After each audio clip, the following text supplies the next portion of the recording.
What training do you give to people to make sure that if they do buy this fancy bit of kit off you, that they actually get the value for money from it?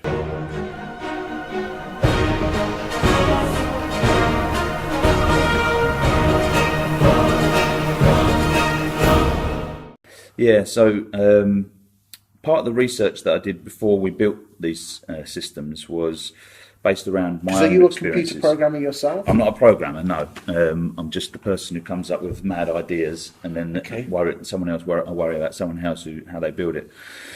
So it was born out of the fact that I've had various different businesses over the last 20 years, and around about mid-2000s, I had a publishing company, and I could start to see that there was a big shift from interruption-based marketing over to more content-based marketing.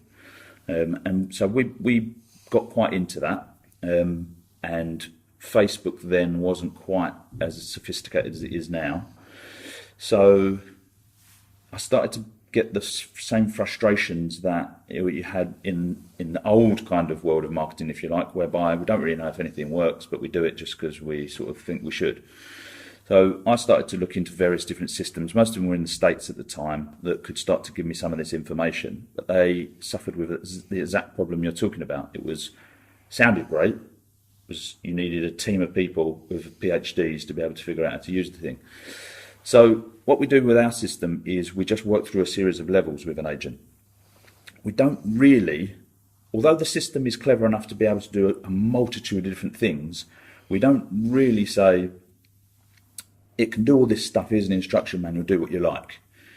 People follow a set path with us. So we start with level 1, and all we focus in on is how to stop so much leakage with their valuations. So instead of going out on, over the last 5 years, a company might have been out on 500 valuations, and instead of 400 of them now just being lost, they're in their system, they're in their tracking system, they're in their nurture program, and they're going to get notifications whenever they're at the right stage to be contacted again. So we just focus in on that part.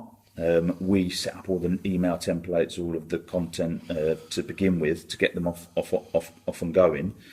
And it's a very sort of simple entry-level product, no long tie-ins. They can come in, they can try it, and then if they like it over time, they'll want to customize it with their own content and build on it and build on the systems and so on and so forth. But we're working together then. We've got a trust. We have monthly strategy sessions in it, whereby our level 1... So you're not just going to send them the software and bugger off? No.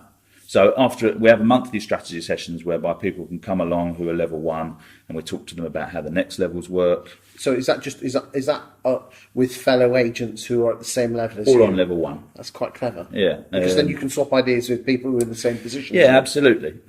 We have quarterly events called Estate Agency X, whereby it's not a pitch fest. We just bring in thought leaders that I've been lucky enough to meet over the years from not estate agency, outside of estate agency. Last time we had a guy there called Daniel Priestley, who's got 4-time best-selling author of business books, wrote a book called Oversubscribed. He had a $100 million business by the time he was in his 20s. So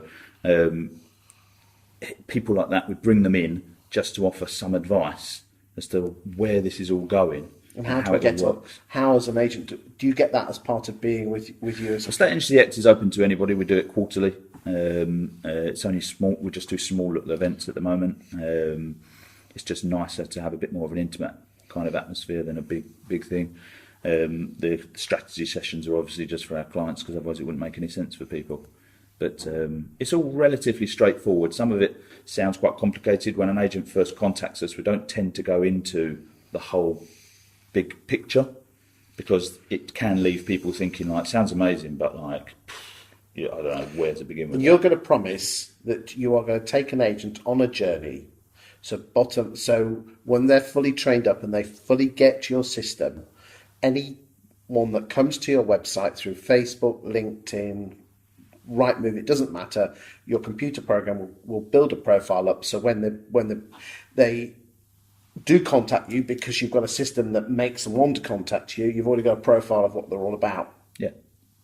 It kind of sounds a bit too good to be true. Sounds bloody expensive, mate. I guess expense is just a relative thing, isn't it? If I make you 50 and charge you 5, then it's not expensive. No, it's not. So, agents typically, I know a lot of their software systems do this for them, but typically I find that... Is this a replacement for the likes of Vibra or Dupix? No, I wouldn't say it was a replacement. If you look at the sort of top 5% of most businesses in any sector, they usually run 2 databases, one transactional and one marketing. But agents only run transactional databases generally. That's your normal Dupix. Yeah, that's doing your just following up your chain and just leaving notes and a lot of the basic stuff that you need just to upload properties to Rightmove, produce a window card, that sort of thing. So in one sentence, it is a database. It's a marketing database management system. I've just made that up. Yeah, you could say that in one sentence if you want. It controls your marketing. It controls your marketing and does your heavy lifting for you, basically, and gives you profiles on what your people are doing and who you should be spending more time with and who you can basically not